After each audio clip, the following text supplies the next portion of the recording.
માતા આ લાવરી ગાજર જેને આપણે સકરિયા કહીએ છીએ, આ સકરિયા એ અત્યારે 1.5 મહિનાનો આ એમનો ગ્રોથ છે, એમની વલ છે.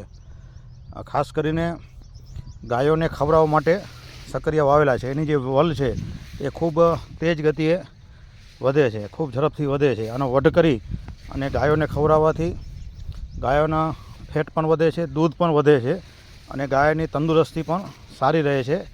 તો આ સકરિયા તો અંદર થશે જ, પણ મુખ્ય ઉદ્દેશ અમારો જે છે એ કે ગાયને એની વલ આપણે જોઈએ છીએ કેટલી વધી, ખૂબ તેજ ગતિએ વધે છે. તો આ ગાયના ઘાસચારા માટે વાવેલી છે સકરિયા. જય ગૌ માતા.